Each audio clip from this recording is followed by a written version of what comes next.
오늘 본문에서는 이스라엘 백성들에게 지금까지 없었던 왕을 세워달라고 사무엘에게 요청하는 장면입니다.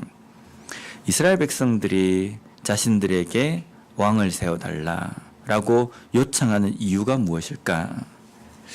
이스라엘 백성들이 지금 사무엘에게 왕을 세워달라고 요청하는 이유는 아마 대부분의 그 나라마다 왕에 대한 필요성은 왕이라는 제도가 있어서 자신들을 잘 다스리고 또 왕이라는 제도가 없었기 때문에 지금까지 이방 민족들에게 침범을 당했기 때문에 그러한 것들로부터 자신들을 보호할 어떤 탄탄한 지도자라는 그 의미로 왕을 요구하는 것일 겁니다.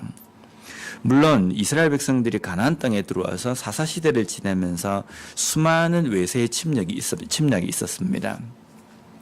이스라엘 백성들이 지금 자신들이 외세의 이방 나라로부터 침공을 당한 이유의 가장 중요한 그 중심에 무엇을 두었냐면 자신들에게 왕이 없었기 때문에 우리가 계속 이방 나라의 침공을 당했다는 겁니다.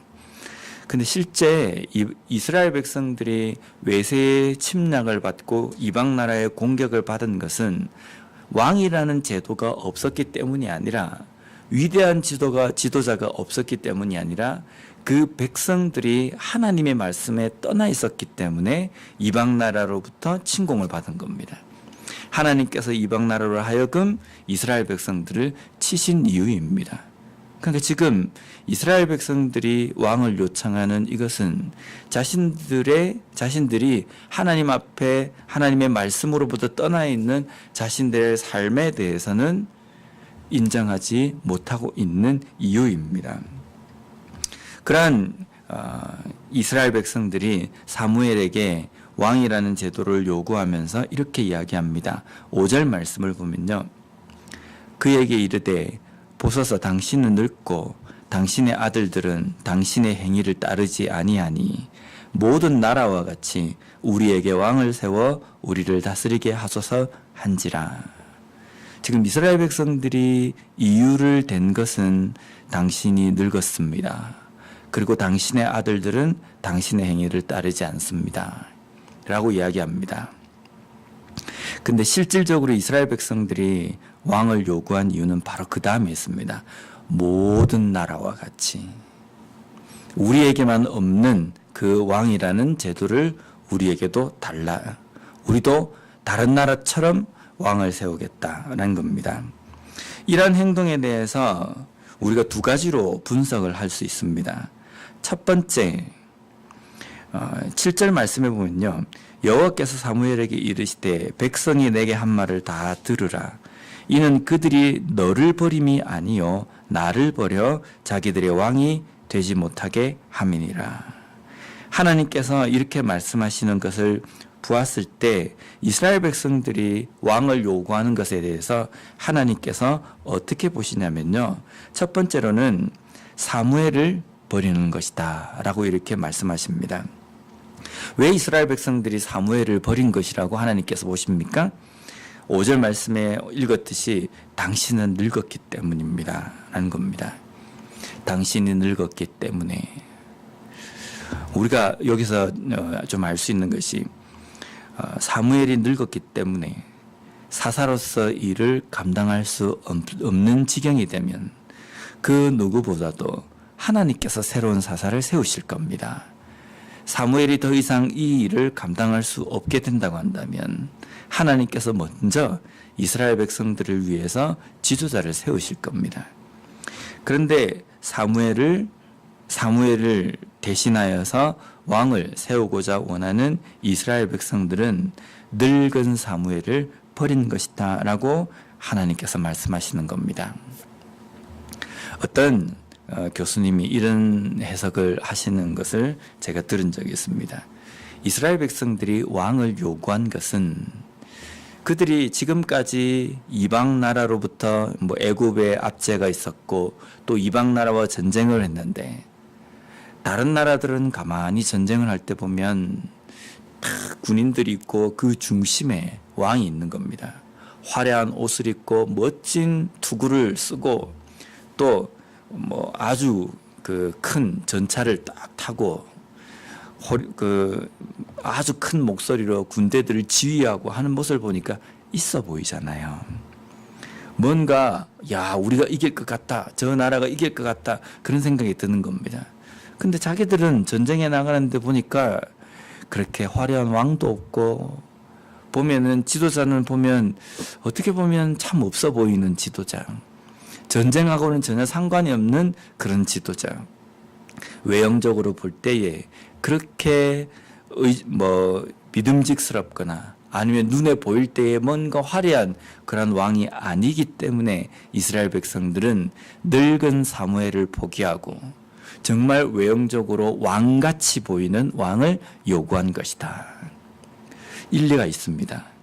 왜냐하면 유대인들이 예루살렘에 입성하신 예수님을 보면서 왕으로 인정하지 않습니다.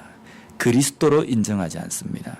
자신들이 생각하는 그리스도 메시아는요, 어마어마한 군대를 이끌고 화려한 전차를 타고 모든 사람들의 칭송을 받으면서 누가 봐도 왕이다 라고 생각하는 그 모습으로 와야지만이 그리스도고 메시아라고 생각했습니다. 그렇기 때문에 그들의 눈에는 무기력해 보이고 아무 힘도 없어 보이는 예수님께서 나귀를 타고 입성하시는 그 모습은 결코 왕이 아니라고 한 겁니다. 그들이 생각하는 왕의 모습.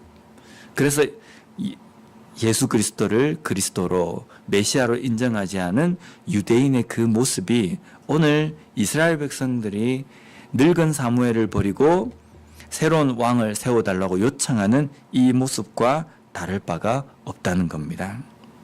두 번째, 이스라엘 백성들이 왕을 요구하는 것에 대해서 하나님께서 보신 것은 하나님을 버린 것이다 라고 이렇게 보신 겁니다. 7절 말씀 후반부에 보면요, 이는 그들이 너를 버림이 아니요 나를 버려 자기들의 왕이 되지 못하게 함이니라. 지금 이스라엘 백성들에게 왕이 없었다. 그래서 왕위 제도가 필요하다. 이게 어떤 왕을 세우려고 하는 어떤 중요한 계기라고 우리가 볼 수 있지만, 하나님께서는 지금 이스라엘 백성들의 그 나라 가운데에 뭐라고 이야기하시냐면 그들이 나를 버려서, 하나님을 버려서 자기들의 왕이 되지 못하게 함이니라. 지금 이스라엘의 왕은 하나님이시라는 겁니다. 하나님께서 그 이스라엘 백성의 왕이 되셨고 지금까지 이끄셨습니다. 그런데 하나님께서 이스라엘 백성의 왕이 되시고 지금까지 인도하시면서 이스라엘 백성들에게 부족함이 없었습니다. 그리고 전쟁이나 또 여러 가지 일들을 통해서 하나님께서 크고 강력한 그런 힘으로 이스라엘 백성들에게 보여주셨습니다. 하나님께서 보여주신 그 다른 나라와의 그 전쟁에서 승리는 다른 그 어떤 왕이 보여주지 못한 겁니다. 그런데 그것을 보았음에도 불구하고 하나님이 왕이 되기보다는 사람으로서 자신들의 왕을 삼으려고 하는 모습, 이것을 하나님께서는 어떻게 보시냐면요, 우상숭배로 보십니다. 8절 말씀을 한번 보면요, 내가 그들을 애굽에서 인도하여 낸 날부터 오늘까지 그들이 모든 행사로 나를 버리고 다른 신들을 섬김같이 내게도 그리하는도다. 하나님이 왕이신데 그 왕이신 하나님을 포기하고 인간의 왕을 세워달라라고 이야기하는 것을 우상숭배로 보신 겁니다. 사무엘을 버리고 왕을 세워달라고 요청하는 이스라엘 백성들의 그 행동을 우상숭배와 똑같이 보고 계신다는 겁니다. 하나님의 말씀에서 떠나 있는 자신들의 모습을 보지 못한 겁니다. 하나님의 말씀에서 떠나 있는 사람들, 하나님의 말씀을 제대로 깨닫지 못한 사람들의 눈은 어디로 향해 있냐면, 눈으로 볼 때에 뭔가 믿음직스럽고, 눈으로 볼 때에 마음에 위안을 줄 수 있고, 눈으로 볼 때에 내 마음에 흡족하게 어떤 만족감을 줄 수 있는 대상에게로 우리의 눈이 향한다는 겁니다. 하나님의 말씀에 온전히 붙들어 있다고 한다면 우리 눈에 보이는 모든 것들이 아니라 오직 하나님께로 우리의 눈이 집중되어지는데, 그렇지 못하기 때문에 그들의 눈은 세상을 향해서 눈을 맞추고 세상의 무언가를 구하고 찾는다는 겁니다. 우리의 삶 속에 때때로 내 마음을 평안하게 하고 내 마음을 위로해주고 내 마음이 정말 흔들리지 않도록 꼭 잡아주는 그러한 요소가 무엇인가? 아마 세상 사람들은, 일반적으로 사람들은 나의 수중에 물질이 좀 많을 때, 넉넉할 때, 내가 생각하는 것처럼 그런 물질이 뭔가 있을 때에 마음이 든든할 수 있습니다. 때로는 내가 가지고 있는 직업, 또 내가 가지고 있는 명예, 내가 가지고 있는 건강, 이런 것들이 나로 하여금 만족감을 주고 위로함을 줄 수 있습니다. 그런데 그 모든 것들을 통하여서, 눈에 보이는 것들로 인하여서 내가 만족하고 위로를 얻는다는 것은 곧 하나님의 말씀에서 내가 떠나 있는 상태라는 겁니다. 하나님의 말씀에서 떠나 있는 상태는 그 눈이 보이지 않는 하나님에게 집중되는 것이 아니라 보이는 어떤 것, 눈에 보이는 어떤 것에 집중하게 된다는 겁니다. 하나님은 우리의 눈에 보이지 않으십니다.